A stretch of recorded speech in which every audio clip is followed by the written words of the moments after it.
What clues can we gain from the New York Giants' recent coaching promotions? We're covering that plus a lot more on today's Locked On Giants podcast, coming your way next. You are Locked On Giants, your daily New York Giants podcast, part of the Locked On Podcast Network, your team every day.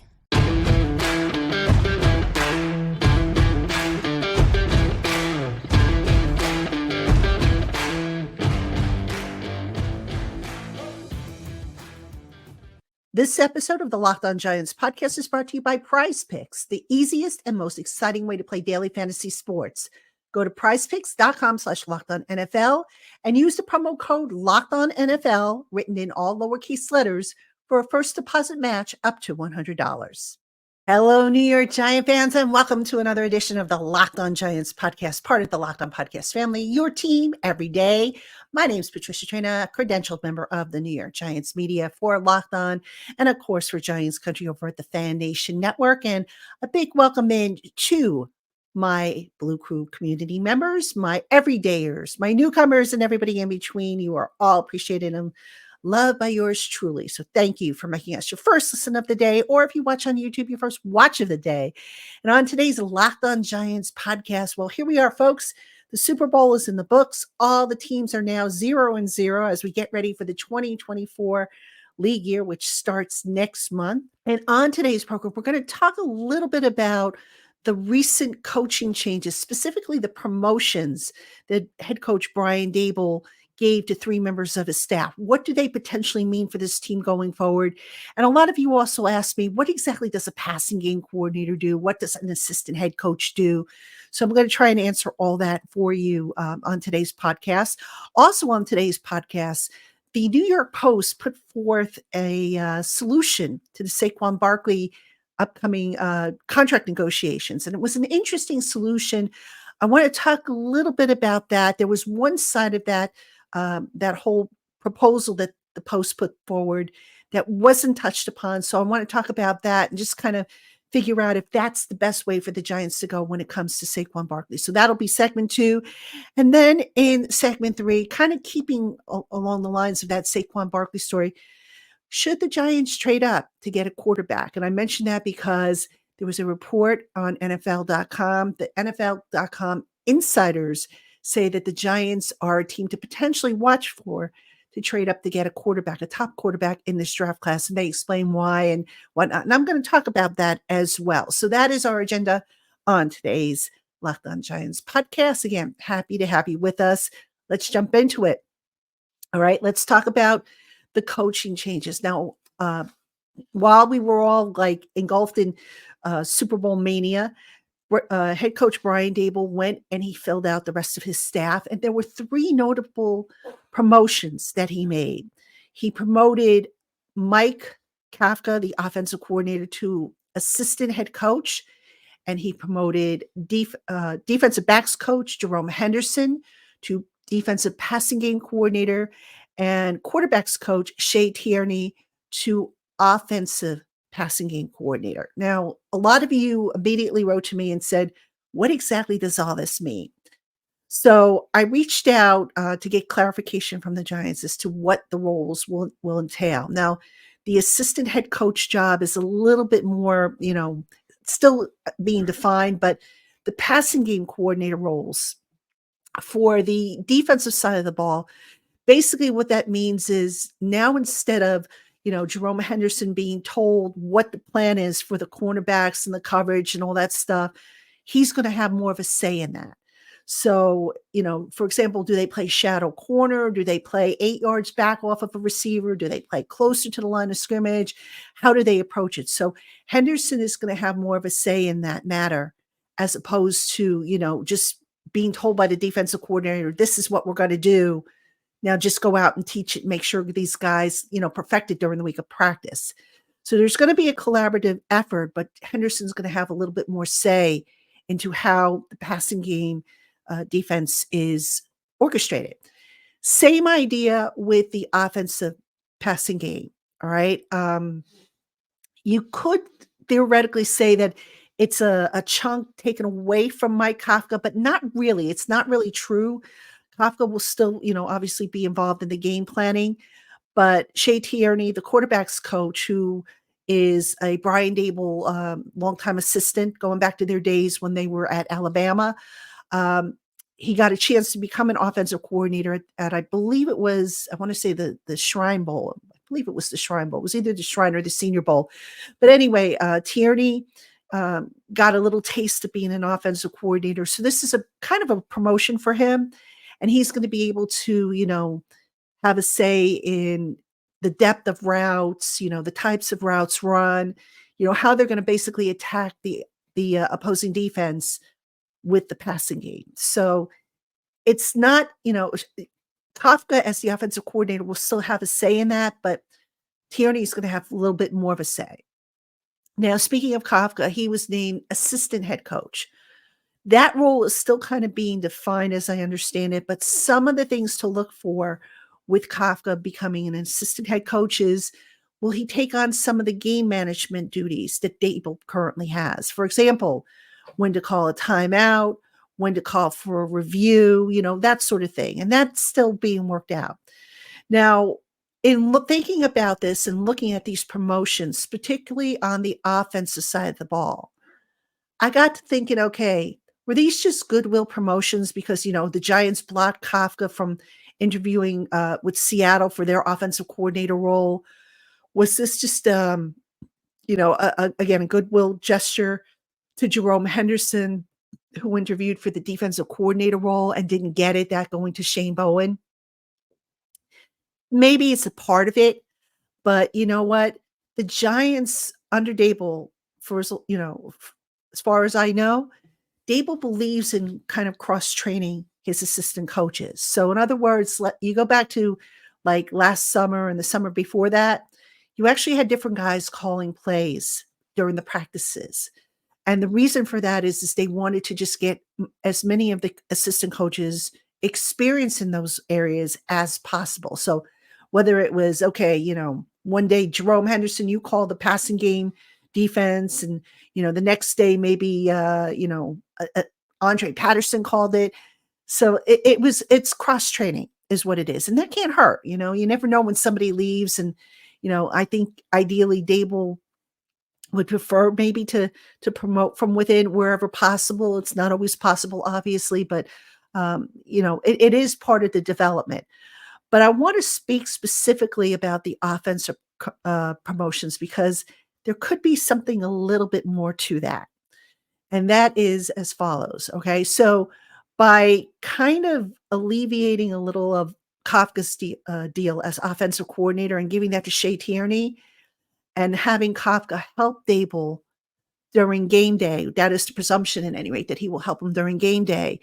You wonder now, okay, is a young quarterback maybe coming in?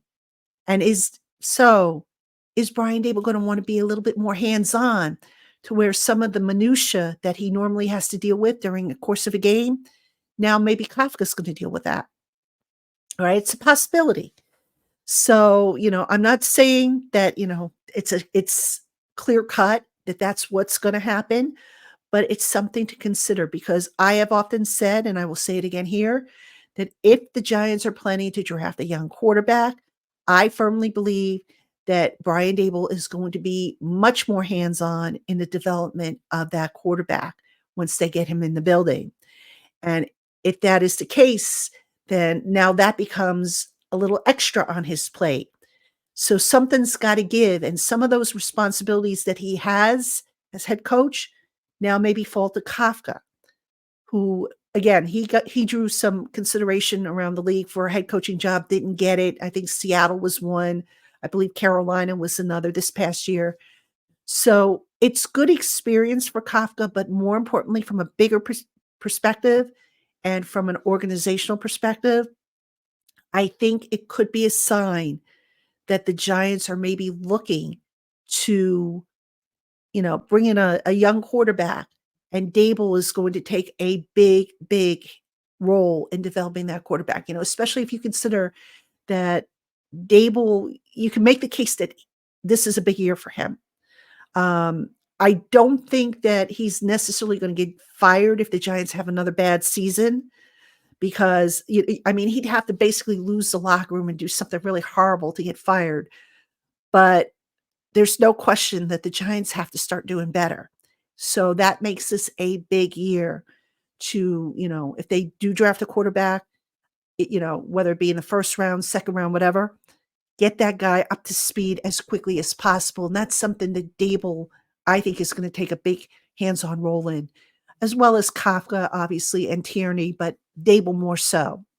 So the promotions, as I said, kind of a shifting or a designating of the various duties to make room for that possibility if it does come to fruition. So that's my thinking and my theory on some of these promotions. Yes, some of them were merit-based, but I think there was something underlying there, and that's what I think was the case. All right, coming up next, the New York Post had a interesting proposal for the Saquon Barkley contract negotiations. We're going to talk about that. And I'm going to tell you the one thing that I don't think the Post covered that I think they really needed to cover, why their proposal may not make the most amount of sense. So that's coming up right after this. Hey, Giant fans, NFL offseason? What offseason? Pretty soon we'll have the combine coming up, then free agency, then the draft, then spring OTAs. It's going to be a busy and productive time. And boy, am I thankful to have DoorDash as part of my team. Those days when there's no time to cook or when I need a delivery from my local pharmacy or grocery store, I know I can depend on DoorDash to bring me what I need when I need it. DoorDash is fast, easy, and convenient. Just download their app, find the establishment from which you want to order, and select from the menu options. You'll get what you ordered or they'll make it right. So the next time you're in a pinch and need something right away, let DoorDash deliver for you. DoorDash, your door to more. All right, everybody, welcome back to the Locked On Giants podcast. I'm your host, Patricia Traina. And coming up this week on the Locked On Giants podcast, we are still 5 days a week. There is no off season. Let's face it. There's just so much to cover. It just seems even in the off season. But coming up this week, I'm going to have Bob Glauber on the show. Bob Glauber is a member of the Pro Football Hall of Fame voting committee. And we're going to talk about Eli Manning's candidacy for the Pro Football Hall of Fame. Eli, of course, will be eligible for voting next year. He is eligible for the Hall of Fame next year. And there's kind of a debate as to whether or not he's going to get in on first ballot. So we're going to talk to Bob Glauber about that, as well as some other things related to the Giants. So that's coming up this week. Also coming up this week, I have a show in which we're going to break down the best course of action, what I think the Giants should do. Should they go draft or should they go free agency when it comes to filling some of their roster holes? And I'm going to just go down every position. I'll give you names. I'll give you ideas. I'll give you reasons, all that and more coming up later this week on the Locked On Giants podcast. Hope you will check all that out. All right. On this segment of the podcast, the New York Post came up with an idea for Saquon Barkley and the New York Giants as they get ready to sit down at the bargaining table. Now, just to go back a little bit, General Manager Joe Shane, appearing on Sirius XM Radio, had said something to the effect of that they were going to sit down with Saquon's representation at the combine, see if they couldn't hammer out a deal that was friendly for both sides, both parties. So that is coming up at the combine, which starts later this month. Now, here's the thing, all right? Unless the two sides agree on what Barkley's value is, that could be kind of tricky. So the New York Post, I think it was Ryan Dunleavy who wrote the article, they came up with an idea that, maybe in the interest of showing fairness to Saquon and respect to Saquon, don't put the franchise tag on him. Instead, let him go out and let him negotiate, or his representation, that is, let them negotiate a contract with another team and have a handshake deal with the Giants to where they go and they take any deals that they get or any, contract offer sheets that they get from another team, bring it back to the Giants and say, okay, you've got X number of days to decide if you want to match this. So, on the surface, that idea seems fair. But here's the problem that I don't think the Post really address.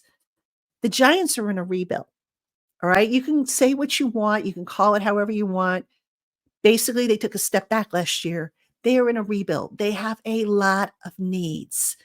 And, while the Post's proposal is, based on trust, and while Saquon would no doubt be a man of his word, and I think he even told the Post that he would be agreeable to such an arrangement. The problem is if you have Saquon get an offer sheet from a team that has a heck of a lot more salary cap space that the Giants just can't match, then guess what? Saquon's walking away and you're not getting anything in return. Now, you might say, well, they'll get a comp pick in the draft if he goes and he signs with another team, won't they? You would think, but not necessarily, because it all depends on what the Giants do in free agency. The Giants this year, they're not getting any comp picks because they made signings that canceled out comp picks they would have gotten for the guys that they lost. So while you would think that a comp pick would be an automatic for a player such as Saquon, it's not. So you can't make that assumption. And if you're the Giants and you're rebuilding, do you really want to let your best player walk out the door and not get anything in return? It's just not smart.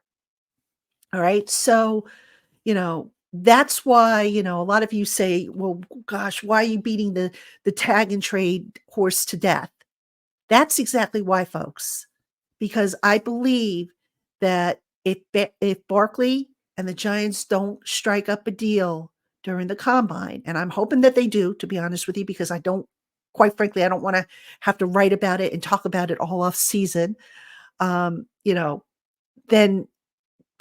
if I'm Joe Shane, I put the tag on him and I say to him, okay, you know what, Saquon, we can't agree on a deal on your value. So I'm putting the tag on you because I want to get something in return if you go to another team.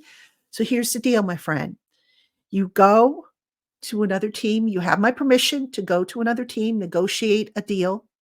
If you find a deal that you like, then have that team's GM contact me and we'll execute a tag and trade. This way, if you're the Giants, who again are not getting any comp picks this year, who need as many picks as possible, especially if they want to move up in the draft or move around at any point in the draft, that makes the most sense. I've had you guys say to me in the past, why didn't the Giants trade Saquon? They could have still gotten something for him. Well, folks, that's why I don't see, the Post's idea, as fair as it might sound, I don't see it coming to fruition. If this team were just, a couple players away, I'd say, okay, maybe it makes sense. Now, some of you are going to say, well, what can the Giants possibly get for Saquon? And I'll point back to Leonard Williams, who was approaching 30, who had a lot of mileage on his tires, who had some recent injuries to deal with, and who was on the last year of his contract. And what did the Giants get for him in the trade with Seattle? They got an extra second round pick. And I forget what the other pick was, but they got 2 picks for Leonard Williams, for a guy pushing 30 who had a lot of mileage on his tires. All right. So don't tell me that somebody won't trade for Saquon. Maybe, the Los Angeles Chargers, who allegedly or reportedly Jim Harbaugh is allegedly thinking of a backfield that features Saquon and maybe Austin Eckler. Maybe they make the trade. You just don't know. So to sit there and rule that out and say, nah, it's not going to happen. A tag and trade is nonsense. Folks, never say never. The drawback, to be fair, is that if the Giants put the tag on Saquon, yes, they're going to be down, the $12 million or whatever the cost of the franchise tag is for the running back. That comes automatically out of the pot. But if you do that as a way to, say, okay, look, get a tag and trade in place, you could still conceivably get that money back and use that money down the line to sign your draft class. All right, because you're going to need that money to sign your draft class. Meanwhile, the Giants are going to make other moves. There are other moves that they can make to clear out space. Mark Lewinsky is probably going to get cut. I could see them restructuring Dexter Lawrence's contract and Andrew Thomas's contract. And, that's something I can go over in a show later this week if you guys want. So don't sit there and say, oh my God, the Giants put the tag on Saquon and now they're down $12 million and they can't spend that. There are ways to get more money. All right. So if you're the Giants and you recognize and are honest with yourself that this is still a rebuild, and this is an important rebuild coming up, you do not let your best player walk out the door at the risk of not getting something in return for him. It just does not make sense. All right, Giant fans, speaking of which, coming up next, the NFL Network insiders believe that the Giants are going to be a team that could be someone to watch as far as a trade up for a quarterback. So we're going to talk about that and whether or not it makes sense for the Giants. So don't go anywhere. Hey, Giant fans, Prize Picks is America's #1 fantasy sports app with over 3 million members. It's the easiest and most exciting way to play daily fantasy sports. It's just you against the numbers. You pick more than or less than on 2 to 6 player stat projections and watch the winnings roll right in. And right now, when you join Prize Picks, you're just in time for Demons and Goblins. Demons and Goblins are the newest and most exciting way to play at Prize Picks. Squares marked with red demons or green goblins get you different payouts. You can now win up to 100 times your money with as little as 4 correct picks. Imagine that. With as few as 4 correct picks, you can turn $10 into $1,000. And did you know that Prize Picks also offers injury insurance so that your entries stay in play even if one of your players gets injured? For football and basketball games, if you have a player who exits the game in the first half and does not return in the second, that player projection won't count against you and the rest of your entry stays live. Prize Picks is the only daily fantasy sports platform with an injury insurance policy. With all this, plus easy gameplay, a wide variety of stats and players types, and fast and safe withdrawals, it's no wonder why Prize Picks is America's #1 fantasy sports app. So what are you waiting for? Go to prizepicks.com/LockedOnNFL and use the promo code LockedOnNFL, written in all lowercase letters, to get a first deposit match up to $100. That's prizepicks.com/LockedOnNFL. And that promo code is LockedOnNFL for your first deposit match up to $100. Prize Picks, daily fantasy sports made easy. All right, everybody, welcome back to the Locked On Giants podcast. I'm your host, Patricia Traina, P-Train. And again, thank you so much for making us your first listen of the day, or if you watch on YouTube, your first watch of the day. And I hope you enjoyed the Super Bowl. Hard to believe that now it's going to be 7 months before we have any meaningful football, but there's going to be plenty to keep us busy and keep us talking during the next several months with the off season. And one thing that obviously is going to be on everybody's mind is, what are the Giants going to do about quarterback? We know that Joe Schoen, the general manager, has said that the position needs to be addressed.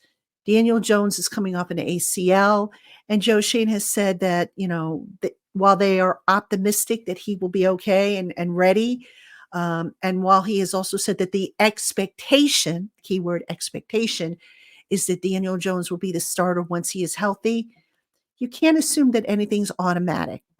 So the Giants definitely are going to have to do something with the quarterback spot. Now, I've said before on the show that what they do in free agency could potentially give us a clue as to what they might be thinking. Are they going to go and do another type of deal like they did with Tyrod Taylor, where, the contract was structured in such a way to expand salary-wise if he ended up the starter versus, if he was the backup.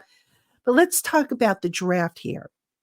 Now, last week, leading up to the Super Bowl, I ran a series of interviews with my college hosts, or my college colleagues, I should say, about the various quarterbacks, the top quarterbacks in this draft class. The NFL Network's insiders, Ian Rappaport, Mike Garafolo, and Tom Pelissero, had an article out on NFL.com in which they basically outlined each team's quarterback situation, those that don't have set things at quarterback. And for the Giants, they basically said, don't be surprised if the Giants look to maybe move up to get one of these quarterbacks. Now, Interestingly, Daniel Jeremiah, who is one of the draft analysts over on NFL.com, said that, there could be a lot of movement for quarterbacks this year because a lot of teams are not as enthusiastic about the 2025 draft class of quarterbacks, that this year is a better class. So there could be some movement involved here. So the Giants, let's get back to them. They draft sixth. And if the draft order stays the same, you wonder what Chicago's going to do. They have the first overall pick. They either stay with Justin Fields or they take, one of the top three quarterbacks, the top three right now being Caleb Williams, Drake May, and Jaden Daniels. All right.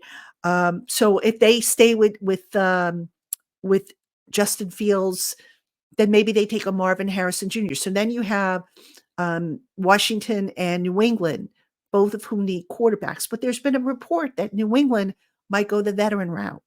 And if they do go the veteran route, then you know what? Now they don't need a quarterback in the draft. So maybe they look to trade. So could the Giants theoretically trade with New England? All right. And by the way, don't rule out Denver trading because it's been said that Denver also was looking to get a guy from this draft class. And I've seen reports that Denver might be looking to trade up as well. But let's stay with the Giants here for a minute. If the Giants were to trade with New England, wouldn't be that big of a draft haul. Obviously, they would have to give up, they'd have to swap first round picks. You would think they would probably have to give up one of their second round picks and potentially, a conditional pick or I don't know, maybe even a late round pick the following year. But it's going to take a haul to move up. All right. So should the Giants do that, given how we said before, the Giants have so many needs? Well, it depends on what, how much they have to give up, obviously. But again, the Giants need to sit down, look themselves in the mirror and say, okay, can we afford to give up draft assets? If we don't get one of the big three quarterbacks, can we wait to get our quarterback in day 2 of the draft? Usually you get your Hall of Fame quarterbacks in the first round, but not always. There are exceptions, Tom Brady being the most notable one. Kurt Warner being another one who I don't think was even drafted. But, so the Giants need to be honest with themselves. And, I tend to be conservative when I look at this stuff. I say, look, the Giants have too many needs. They need offensive line. They need a number one receiver. They need, an edge rusher. And the last thing I want to see the Giants do is trade up to get a quarterback. And meanwhile, the offensive line isn't fixed. They don't have a number one receiver. I mean, to me, that would just be deja vu, what they did with Daniel Jones when they drafted him 6th overall back in 2019.